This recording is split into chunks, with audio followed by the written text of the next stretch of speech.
नमस्कार दोस्तों, मैं हूं विशाल और मैं आप सभी का स्वागत करता हूं आपके इस पाठशाला यूट्यूब चैनल पर। दोस्तों, मेरा थोड़ा सा गला खराब है आज, तो हो सकता है कि मेरी आवाज़ उतनी अच्छे से ना आए, बट मैं आप लोगों के लिए सेशन लेने के लिए आज भी तैयार हूं। दोस्तों, ये जो सेशन है हमारा आज, ये इंग्लिश का सेशन नहीं है। This is not your English session. आप मुझे अपने इंग्लिश फैकल्टी के रूप में जानते हो।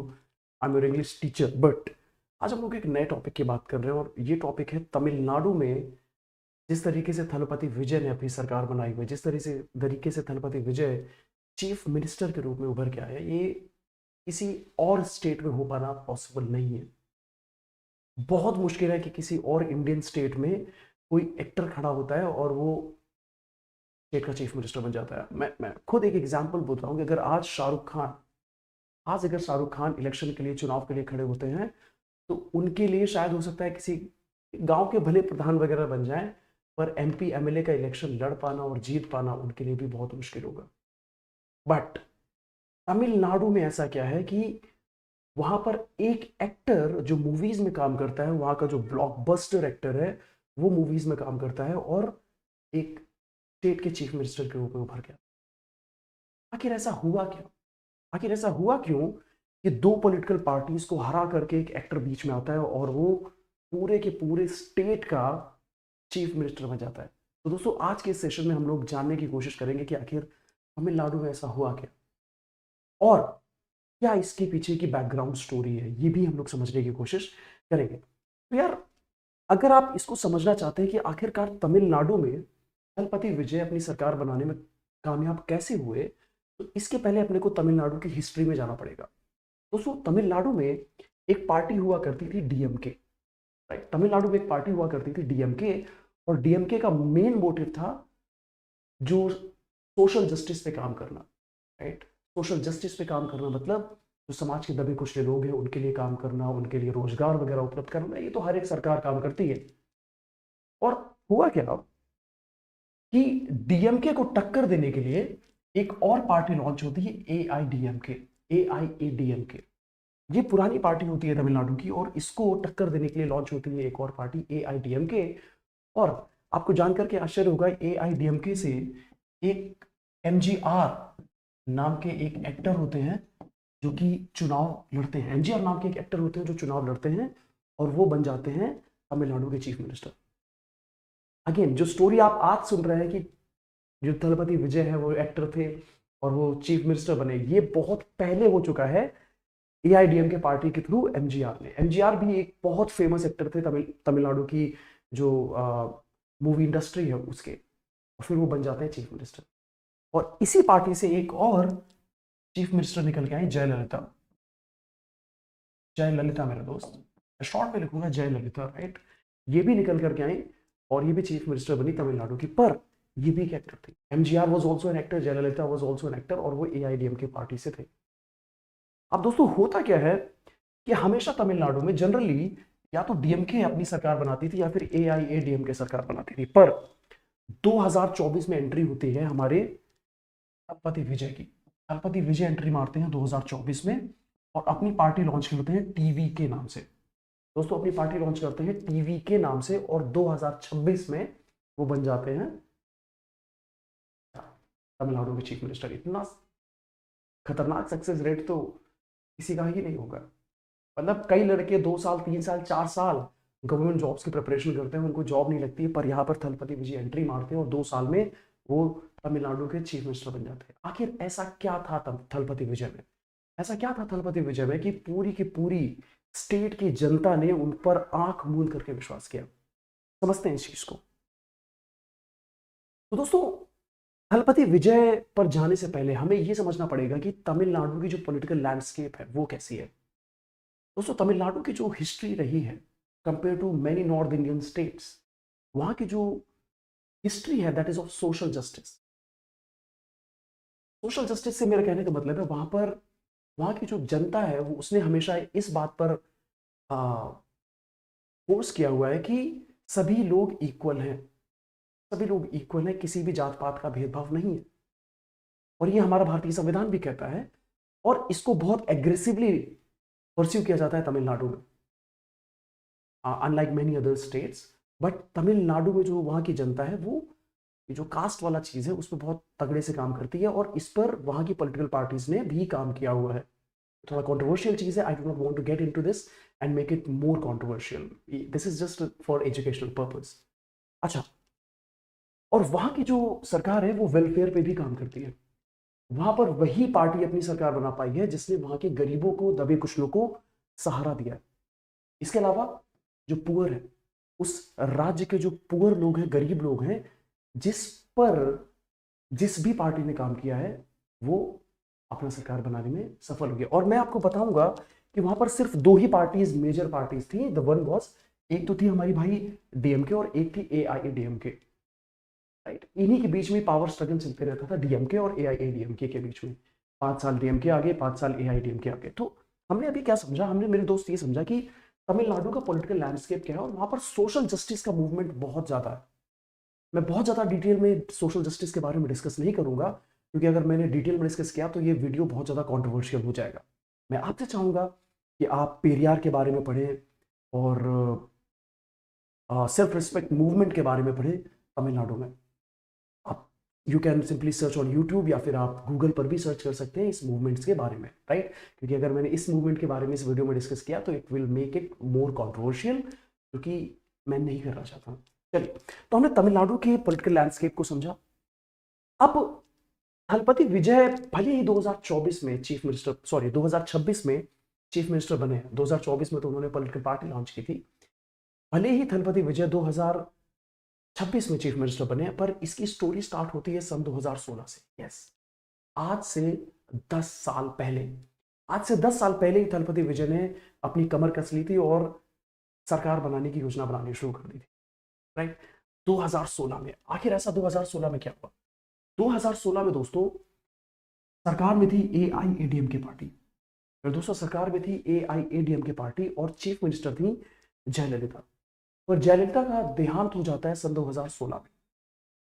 दोस्तों सन 2016 में जो जयललिता है, इनका देहांत हो जाता है, and she was also an actor, right. ये भी एक एक्टर रह चुकी थी, और एक्टर से बन जाती हैं ये क्या, ये बन जाती है एक politician, chief minister of Tamil Nadu. अब इनका देहांत हो गया, उसी समय से ही थलपति विजय ने एक कैलकुलेशन कर रखी थी कि एक राइट मोमेंट आने पर मैं तमिलनाडु में अपनी गवर्नमेंट बनाऊंगा। पर कहा जाता है कि जब आप अपनी लाइफ में कोई बहुत बड़ा अचीव करना चाहते हो तो आपको सोच समझ करके कदम उठाना चाहिए। तो थलपति विजय ने तुरंत 2016 में एक्शन नहीं लिया, उन्होंने 10 साल वेट किया, मेहनत की। तो हुआ क्या मेरे दोस्तों कि 2016 से लेकर के 2021 तक एआईडीएमके सरकार में रही। 5 सालों तक, 2016 से 2021 तक जो एआईएडीएमके थी ये सरकार में रही, और 2021 में एआईडीएमके जो है वो इलेक्शन हार जाती है। एआईएडीएमके इलेक्शन हार जाती है और जयललिता की जो पार्टी रहती है वो सरकार से हट जाती है। फिर 2021 में पार्टी आती है डीएमके की। ठीक है सर, ये तो समझ में आ रहा है कि जो जो तमिलनाडु है वहां पर एआईएडीएमके और डीएमके पार्टीज जो हैं इनकी ही सरकार बनती है। पर 2024 में एंट्री लेते हैं विजय थलपति। 2024 में एंट्री आती है थलपति विजय की, जो कि तमिलनाडु मूवी इंडस्ट्री के एक ब्लॉकबस्टर एक्टर हैं, बहुत फेमस एक्टर हैं। और सबके मन में आज क्वेश्चन ये है कि आखिर ऐसा क्या हुआ कि थलपति विजय जो है एक एक्टर से चीफ मिनिस्टर बन जाते हैं। तो इसके पीछे उनकी जो 10 साल की मेहनत है। देखिए, तमिलनाडु में जो एक्टर है दोस्तों, उसको भगवान से कम दर्जा नहीं दिया जाता है। और मैं छोटे मोटे एक्टर्स की बात नहीं कर रहा हूं, मैं ब्लॉकबस्टर एक्टर्स की बात कर रहा हूं, जैसे वहां पर के रजनीकांत हो गए, या फिर कमल हसन हो गए, या फिर जो के एमजीआर थे, या फिर जयललिता थी। इन सभी को लगभग ईश्वर तुल्य माना जाता है।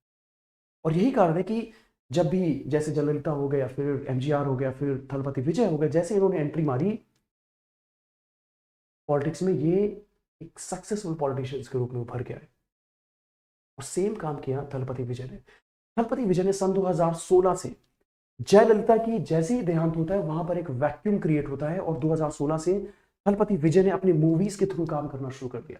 मूवीज के थ्रू उन्होंने ऐसा प्रोजेक्ट करना शुरू कर दिया कि उनके मन में जनता के प्रति काम करने की बहुत ज्यादा चाह है। जैसे मैं मूवीज की लिस्ट आपको बताना चाहूंगा। जैसे आप यहाँ पर थेरी मूवी देखते हैं, राइट?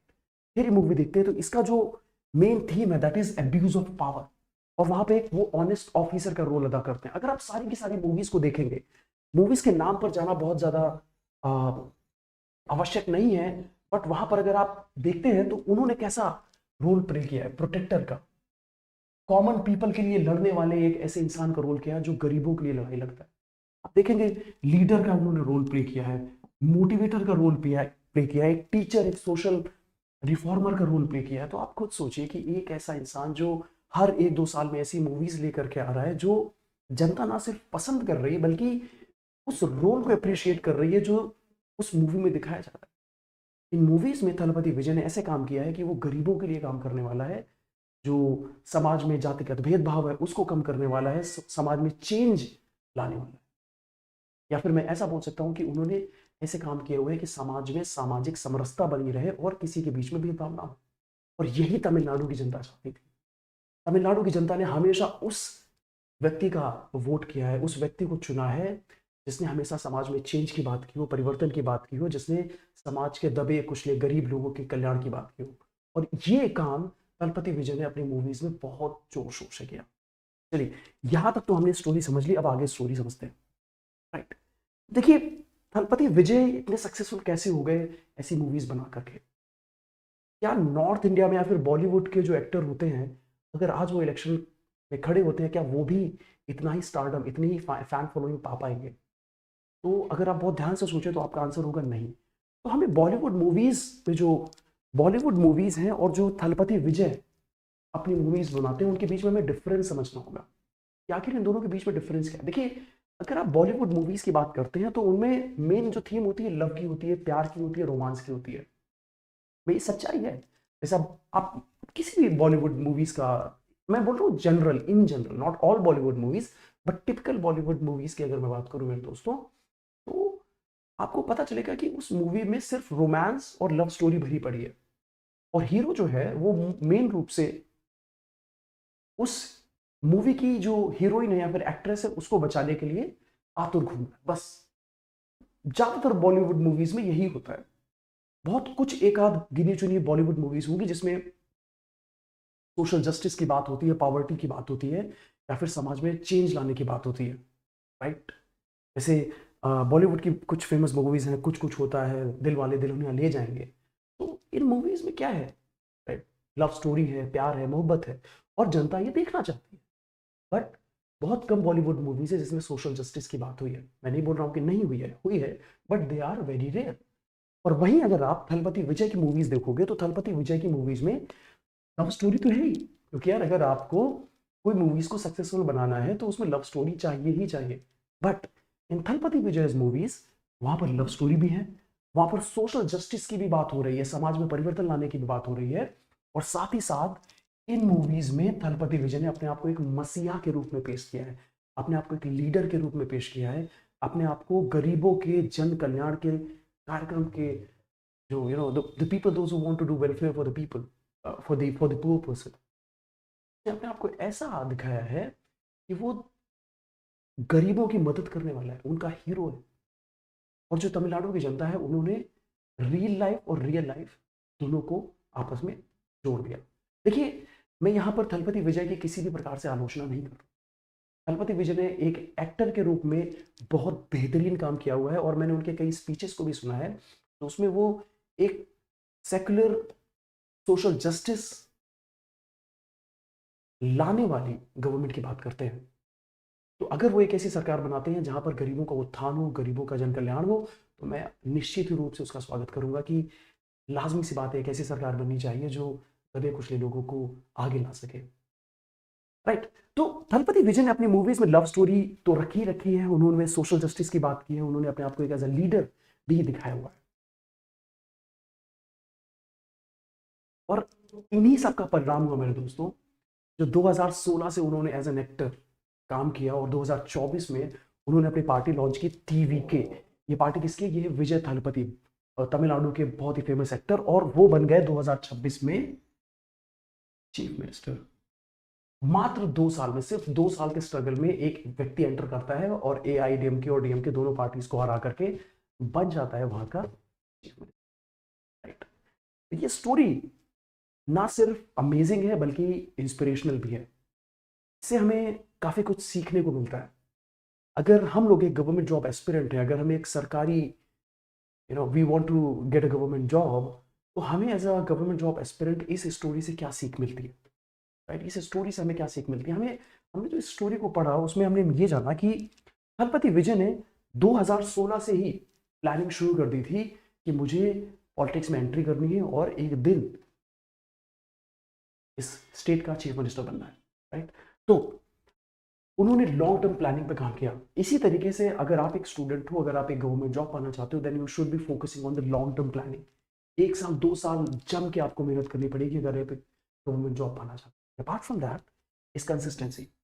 जिस कंसिस्टेंसी के साथ थलपति विजय ने काम किया है, एक के बाद एक के बाद एक धूम धड़ाके के साथ मूवीज लॉन्च की हैं, ऐसी मूवीज लॉन्च की हैं जो जनता को बिल्कुल टच करके चली गई है। तो ऐसी कंसिस्टेंसी के साथ आपको जो है जीएस हो गया, रीजनिंग हो गया, मैथ्स हो गया, इंग्लिश हो गया, ये सारे सब्जेक्ट्स को आपको कंसिस्टेंसी के साथ पढ़ना पड़ेगा। And apart from this most important, एक आदमी जो 10 साल मेहनत कर सकता है उसके अंदर कितना पेशेंस होगा, आप खुद सोचिए। एक इंसान जो 10 साल किसी रिजल्ट को पाने के लिए मेहनत कर सकता है उसके अंदर कितना पेशेंस होगा। और आपको कितनी मेहनत करनी है? 6 महीने, 8 महीने या फिर मैक्सिमम 1 साल। अगर आप 1 साल दोस्तों जम के मेहनत कर लेते हैं तो मैं लिख के देता हूं कि आपके पास एक गवर्नमेंट जॉब जरूर होगा, राइट।